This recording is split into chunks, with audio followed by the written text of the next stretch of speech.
You ever have one of those neighbors who just decides your stuff is actually theirs? Like they were born into a royal bloodline, and you're just some peasant who accidentally bought property inside their kingdom. That's my neighbor. Karen. Not her real name, but she embodies every single HOA horror story you've ever heard, wrapped up in yoga pants, acrylic nails, and a superiority complex thick enough to block Wi-Fi. The first time I met her, she wasn't even talking to me.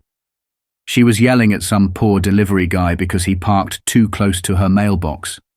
Not in front of it, just near it. I should have taken that as a warning. But no. I figured, maybe she's just having a bad day. Spoiler alert, every day is a bad day when you're living next to someone who thinks the HOA handbook makes them a law enforcement officer. I live in a 2-story duplex, at the edge of a quiet little cul-de-sac. Nothing fancy, just a cozy spot with enough space for my tools, my half-finished weekend projects, and my second-hand plug-in hybrid I lovingly call Sparky. About 2 months ago, I installed a level 2 EV charger next to my front steps. Completely legal, fully permitted, wired to my meter, and tucked just behind a short hedge for a little aesthetic charm. It was neat, functional, and 100% mine. But to Karen, that hedge might as well have been a red velvet rope, and the charger. Apparently fair game for the elite residents of her neighborhood. The first time I noticed something was off, I didn't jump to conclusions. Her car, a gleaming white Tesla Model Y with the license plate ECO-ELITE,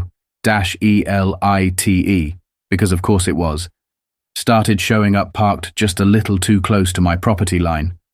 At first, I thought she was just squeezing in tight to save space. No big deal. Then one morning, I walked out with my coffee and noticed the cable, my EV cable, snaking its way from behind my hedge, wrapped once around a garden light, and disappearing straight into her Tesla like it had been summoned by Wi-Fi. I stood there blinking at the scene like I'd walked in on someone making a sandwich in my kitchen. No knock, no note, no text.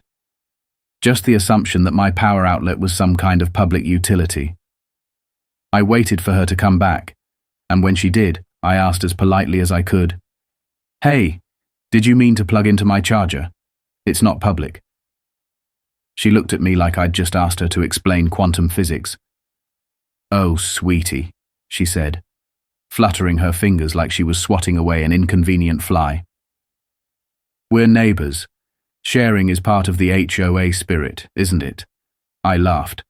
Not because it was funny, because I didn't know how else to respond to someone who just committed energy theft and called it community spirit. I explained again that it's private, wired to my panel, charged to my bill. She gave me the tight-lipped, "I'm pretending to listen so you'll go away" smile, then casually unplugged and strolled off, like she just did me a favor. I gave her the benefit of the doubt. Once. Maybe she was confused. Maybe she didn't realize. So I put a small, polite sign on the charger. Private. Please do not use without permission. No threats, just a clear message. The next morning, taped to my front door, was a handwritten note that said, "Sad to see you're not into being a good neighbor," complete with a passive-aggressive smiley face at the end. I wish I were making that up. That's when I knew this wasn't confusion. It was entitlement. She saw something she wanted and decided it was hers, and she wasn't done. 2 nights later, I noticed the telltale glow from the Tesla's charge port again. She was back. She'd waited until after dark to plug in, thinking I was asleep. This time I didn't confront her. I just watched. She didn't sneak. She didn't hide. She strutted right up and jacked into my charger like she'd paid for it. Like it had always belonged to her. The audacity wasn't just bold, it was Olympic level. At this point, I had a decision to make. Keep confronting her and getting nowhere, or take the high road. I chose a third option, the fun road. But before I get into how I turned my garage into the most satisfying trap this HOA has ever seen, Let me tell you what happened when I went to the actual HOA about it. I filed a formal complaint, included the footage from my motion cam, and sent a message asking for clarification on whether this kind of thing was allowed. Their response? This appears to be a personal dispute. Please resolve it privately. HOA speak for, we don't want to get involved unless your grass is half an inch too long, or your porch light is the wrong color temperature. So I was on my own. Karen had taken what wasn't hers, gaslit me about it, and the HOA had basically handed her a permission slip. I wasn't angry anymore. I was inspired. If she was going to keep plugging in, I was going to make sure it would be the most regrettable decision she ever made. So here I was, fed up, caffeinated, and buzzing with righteous fury. Exactly the right conditions for a plan so petty, so precise, it needed a partner in crime. Enter Derek. Now, if I'm the kind of guy who builds IKEA furniture without looking at the instructions, Derek is the guy who writes better instructions for fun. He's that friend who soldered his first circuit board before he could drive, once built a motion sensor candy launcher for Halloween, and owns a label maker he treats like a holy relic. This dude lives for engineering chaos. I told him what was happening, laid it all out. Karen using my charger like it was her birthright, ignoring every polite request, every warning, even HOA common sense. I said, I want a switch. 2 modes. One that charges my car, and one that doesn't charge hers. Derek leaned back, eyes already calculating. So you want to drain her car? He asked, a slow grin creeping onto his face. Not kill it. Just nibble. Let her think she's charging while the electrons are packing their bags and moving into my battery bank. Now here's the thing. Teslas, like most modern EVs, don't support bidirectional charging natively. But Derek doesn't believe in can't. He believes in how weird do you want to get? And I was ready to get weird. Over the course of one glorious weekend, fueled by tacos, energy drinks, and mutual spite, we built a Frankenstein of a system. The charger still looked the same on the outside. Clean, simple, legal. But inside, it was an ambush in waiting. We rigged a hidden manual switch in my garage. When flipped to normal, the charger worked like any other EV charger. But when flipped to drain, any car plugged in wouldn't just stop charging. It would slowly bleed energy into a battery bank we rigged behind an old shelf. It wasn't enough to trigger an alert. That would be too obvious. But it was enough to shave miles off her range over the course of a few hours. Like an electrical mosquito that only came out at night. Derek even added what he called psychological seasoning, a fake LED light that would still blink green, just like a real charging status indicator. From the outside, everything looked fine. But inside, the power was flowing in reverse. It was beautiful. Art, really. We stood there, arms crossed, admiring it like it was a sculpture. You know, Derek said, this might be the most satisfying thing I've ever built. I printed a new sign, slightly bigger than the first. Private charger, do not use without permission. Unauthorized vehicles may experience unexpected results. Bold, clear, laminated for weather resistance, and just vague enough to let someone talk themselves into ignoring it. Because people like Karen, they don't see warnings, they see dares. It didn't take long. 2 nights later, around 11 p.m., I heard that familiar hum of her tires crunching softly on the pavement. She rolled in like a burglar in yoga pants, dragged her garbage bin next to the hedge like it was some kind of cover operation, and plugged in. She paused for a second, probably reading the new sign. Then she smirked. I swear, the woman actually smirked, like she was beating me at my own game. She had no idea she was about to get reverse carded by a modified home charging station. She got into her car, phone in hand, probably scrolling social media, while her Tesla lit up like it was feasting on free power. That's when I flipped the switch. No fireworks, no sparks. Just a soft little click, and the beginning of the most satisfying energy transfer in the history of suburban warfare. By morning she was gone. But my battery bank, full, my system meter, logged, and Karen's car, left the driveway with slightly less power than it arrived with. Not so much that she'd call Tesla support, but just enough to be a little off, a little confusing. And I was counting on that confusion. The next day, I saw her walking past my place with the strangest expression, like someone who'd just realized their phone was charging all night but somehow still at 15%. She was squinting at her screen, at her car, back at the charger. I could feel the cognitive dissonance radiating off her. It was perfect. But the real magic happened 2 days later. She came back again. Same act, same garbage bin stealth mode. Only this time, I didn't wait. I heard the soft clunk of the charging cable locking into place and flipped the switch with a kind of giddy satisfaction that should honestly be illegal. Derek, bless his mad scientist heart, had upgraded the system since the first test. We now had a precise energy monitor. Every kilowatt Karen donated to my battery bank was tracked. That night, she gifted me 3.8 kilowatt hours. I logged it like a receipt, smiling like I'd just been paid in petty cash. It wasn't about the money. It was the principle. She thought she was winning, and that made every drained watt feel like a victory parade in my honor.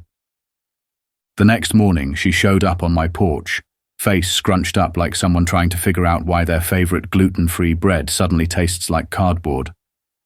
"Excuse me," she said, arms crossed, voice tight. "Is there something wrong with your charger?" I sipped my coffee and looked up like I'd just noticed her. "Nope," I said. "Works great." She frowned. "My car said it was charging, but the range didn't go up. It actually dropped." I shrugged. "Could be your battery, or maybe your cable. Teslas can be finicky, I've heard." She didn't like that. Not because it wasn't a reasonable answer, but because it didn't give her anything to fight with. Karen doesn't just want to be right, she needs someone to argue with, and I wasn't giving her the satisfaction. She stood there for a moment, trying to find her next move, then sniffed and muttered, "Well, sharing is a two-way street." I nodded. "Absolutely. Just one where you ask before plugging into someone else's outlet." She spun on her heel like a soap opera villain denied her final dramatic monologue and stormed off down the driveway. That night, she came back again. At this point, I was starting to think it was a game of stubbornness chicken. She was convinced I'd either cave or give up. But see, here's the thing. I built the charger. I live for projects like this. I thrive on pettiness when it's well engineered. So when she plugged in, I flipped drain mode back on like I was switching on a reading lamp. Another 3.6 kilowatt hours. Straight into my bank. Straight out of her smug little eco-chariot. And all she got was a glowing green light and the growing suspicion that something, somewhere, was very, very wrong. A few nights go by, and by now this little battle of energy theft has turned into a full-blown suburban Cold War. I've got my system running like a dream. Flip the switch, log the numbers, charge my batteries. Karen's still strutting up under cover of darkness, like some delusional spy in a Netflix thriller, thinking she's cracked the code. I was starting to wonder how long it would take before she noticed something was seriously off. I didn't have to wait long. It was around 9 in the morning when I first heard it. Her voice, loud and furious, bouncing off every wall on the block. I walked outside casually, coffee in hand, and there she was, pacing in front of my driveway like she was about to deliver an opening statement in a courtroom drama. "You!" she shouted, pointing her finger at me like I'd personally vandalized her car with spray paint and bad vibes. I raised an eyebrow. "Me?" I asked, like I had no idea where this was going. My hair's still a mess. I've got socks that don't match, and she's already mid-rant. "You stole my electricity," she snapped, waving her phone like it was a warrant. Apparently, she'd taken her precious Tesla to the service center because she was convinced it had some kind of glitch. According to her, they told her someone had been discharging her battery through the charging port. She said it like she expected me to fall on my knees and confess to some grand conspiracy. I played dumb like I'd been rehearsing for this moment my entire life. "That's wild," I said. "Didn't know that was even possible." And her eyes, you could see the fuse burning behind them. "Don't play dumb with me," she snapped. "I know it was you." I motioned toward the laminated sign still taped to the charger, bold and clear as ever. "I mean, it does say unexpected results," I offered, deadpan. Her face turned that perfect shade of rage pink, like she wasn't sure whether to scream or cry or throw her hydro flask at me. "You think this is funny?" she yelled, voice cracking slightly. I tilted my head and pretended to think about it. "A little," I said. That's when she pulled out the one card every entitled neighbor eventually plays. "I'm calling the police," she hissed. Ah, yes, the final form of Karen. I stepped back, calm as a monk. "Sure," I said. "Want me to wait here with you? I can grab the footage of all the times you plugged in without asking. Might be helpful." That stopped her cold. I could see it, the math happening in her head. The charger was on my property. I had signs. She'd done it multiple times after being told not to, and I had receipts. She froze, eyes darting from the hedge to the garage, to me. That's when it hit her. This wasn't going to go the way she thought. She turned beet red, spun on her heel, and started marching away, muttering something under her breath about lawsuits and power sabotage. I called out after her, "Hey, you forgot to unplug. Want me to mail your cable back?" No answer. Just that beautiful silence of someone getting hit with the consequences of their own ego. That night, I tallied up the numbers. Over the course of 2 weeks, Karen had donated just over 11 kilowatt hours to my battery bank. That's like $4 and change. Pocket money. But to me, it was priceless. Petty justice in electrical form. But I wasn't done. Not yet. Because as anyone who's ever dealt with a true Karen knows, embarrassment doesn't stop them, it activates them. And right on schedule, she doubled down in the dumbest way possible. The next night, she came back. But this time, she wheeled her trash bin next to the charger like it was some kind of tactical shield. She parked behind it, hunched low, and tried to use it to hide the cable from view. I kid you not, this grown woman was now sneaking power behind a garbage can like she was in an undercover mission. It looked less like mission, impossible, and more like mission I refused to learn. I watched her plug in. Same smug look, same glowing green light. But this time, I wanted to make it extra clear. So I flipped the switch, drain mode engaged, then grabbed my printer and made a second sign. Bold font, bright red. Right on the charger. Caution, experimental energy recovery and use. Unauthorized use may result in power loss. Yes, I added the smiley face. Because if you're going to troll properly. The next morning, I got a knock so hard on my door I thought it might cave in. Karen. Fuming. Wild hair, clenched fists, rage level, maximum overdrive. "Your stupid charger just drained my battery again," she barked. I blinked at her, toothbrush still in my mouth. "You used it again?" I mumbled around the bristles. "Even with the new sign?" "That's not legally binding," she screamed. "You can't just steal power from people." I set the brush down and looked her dead in the eyes. "You used my charger, on my property, after being told not to, and now I'm stealing? That's creative." She threatened to call the police again, this time for real. And I said, great. Want me to pull up the energy log too? I can show them exactly how many kilowatts you've been donating. Her mouth opened, closed, opened again. Then she stormed off without another word, like a toddler denied a toy. But she did call. 15 minutes later, a cruiser rolled up. And who stepped out? Officer Daniels, the same guy who'd responded last time.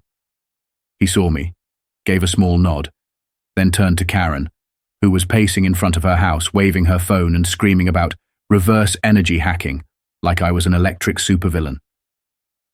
Daniels walked up, calm as ever, and said, "Want to walk me through this?" I did. Every step. Signs, setup, logs, the whole deal. I even offered him coffee. Karen, meanwhile, stood behind him muttering about lawsuits and energy crimes. When I got to the part about the switch, Daniels raised an eyebrow. "So you built a system that reverses the power flow?" "Only when manually activated," I said, "and with multiple warning signs." He looked at Karen. "Did you plug into this without permission?" That flicker of hesitation? It was glorious. "I thought it was public," she mumbled. Daniels just nodded. "On private property, with signs, and video footage." She sputtered. He turned back to me. "You want to press charges?" I was tempted. Oh, I was so tempted. But this wasn't about dragging her to court. It was about making a point. "Nah," I said. "I think she's getting the message." Karen glared at me like she was trying to melt my soul with her eyes, then spun around and stomped off again. Daniels took his coffee, thanked me, and left. Karen, she didn't say a word the rest of the day. But that night, she came back again. Because some people, no matter how many signs, warnings, or losses they take, still think they're entitled to whatever they want. And let me tell you, when she crept up that time, hoodie up, cable in hand, trying to sneak a few more kilowatts under the cover of night, I was ready. The definition of insanity is doing the same thing over and over again and expecting a different result. And Karen, she was practically writing a thesis on it. You'd think that after getting reverse charged multiple times, humiliated in front of a cop, twice, and realizing she'd unknowingly funded a portion of my home battery system, she'd give up. Move on. Maybe even apologize. But nope, Karen wasn't done. Not even close. Because when her Tesla battery died completely one night, like flatlined, would not turn on, dead silent dead, and she had to push it halfway up her driveway by hand, while muttering every curse word she could think of, something inside her must have snapped. Because the next day, I received an actual, honest-to-God certified letter in my mailbox. From Karen. This wasn't a typed formal notice. No, she had written it by hand, in cursive, like it was the 1800s, and she was warning me about the town's moral decline. It was the most unhinged letter I've ever read, and I've read HOA newsletters. She accused me of hacking her Tesla, violating Tesla's energy sovereignty, and operating what she called an unauthorized energy redistribution facility from my garage. She demanded $372 in damages, which was oddly specific and clearly just pulled from whatever cloud of delusion she was floating in, and gave me 72 hours to comply, or she'd file a small claims lawsuit. I read it 3 times just to make sure it was real.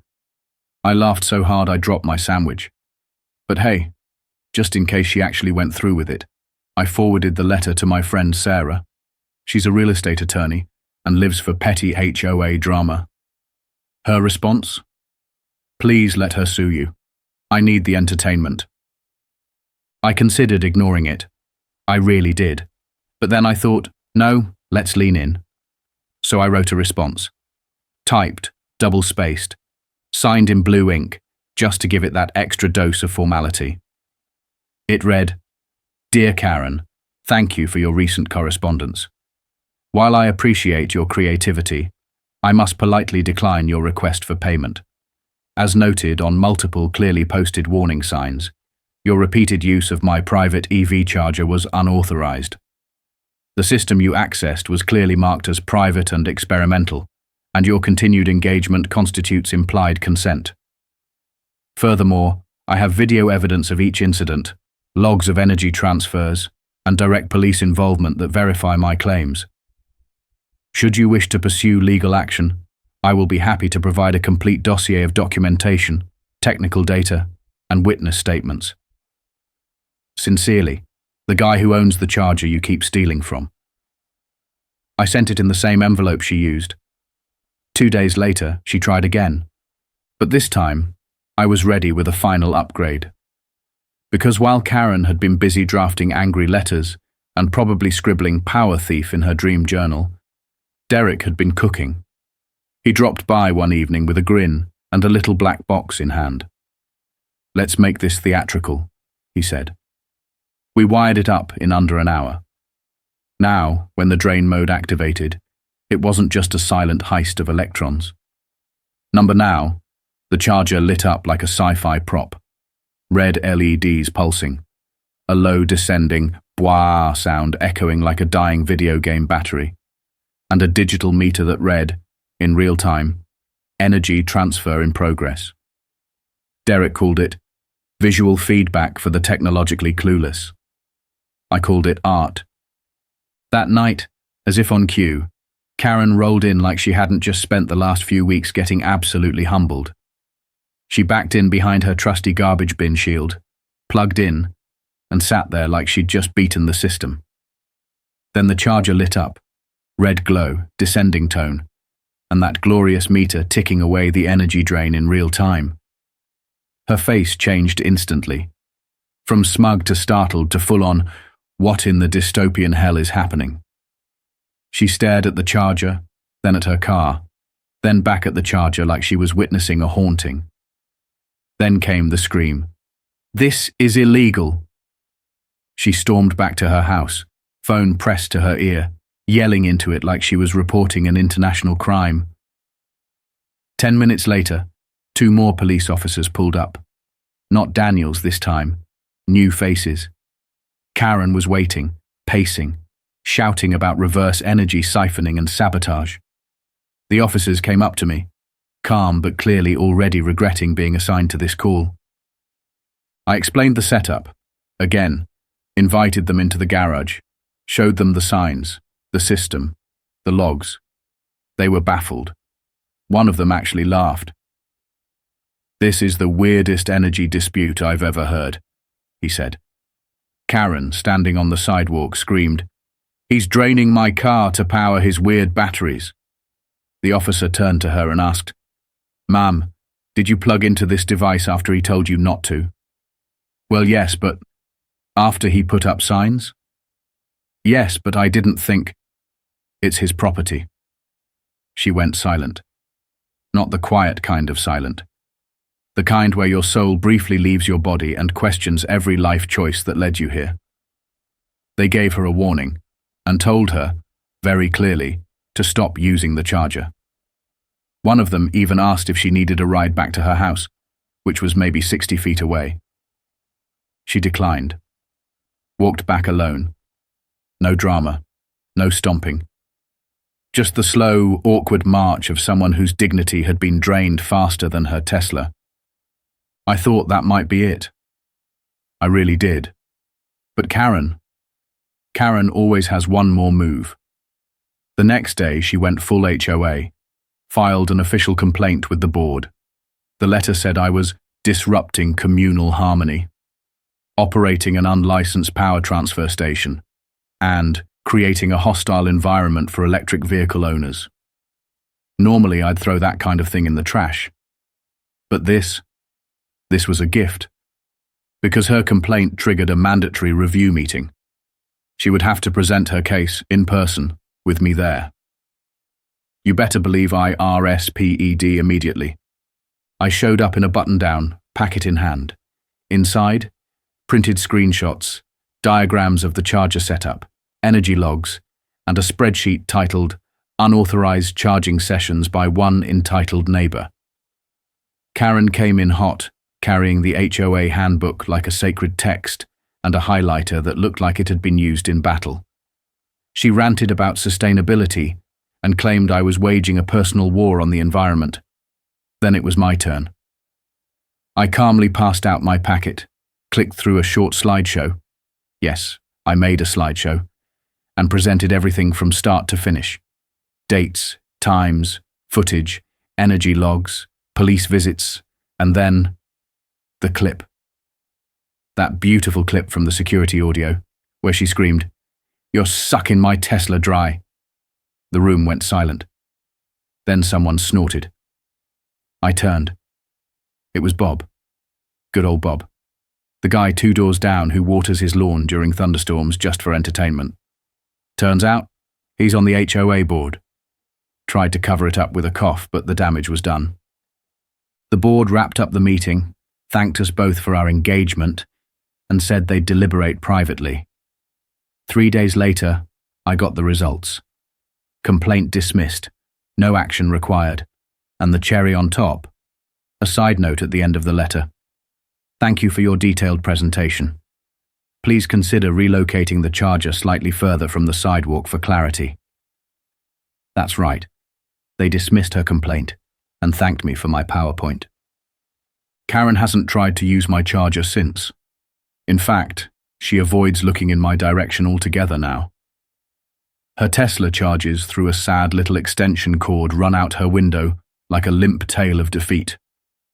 Meanwhile, the charger remains where it's always been. Sign still posted, switch still armed, and hanging on the wall of my garage, a small 3D printed trophy Derek made. A fake charging port, encased in clear plastic, with a glowing LED display that reads, "Energy restored, 21.6 kilowatt hours, courtesy of Karen." It lights up every time I flip the switch. And let me tell you, every time it does, it's like a little celebration of boundaries, consequences, and the beauty of well-engineered pettiness.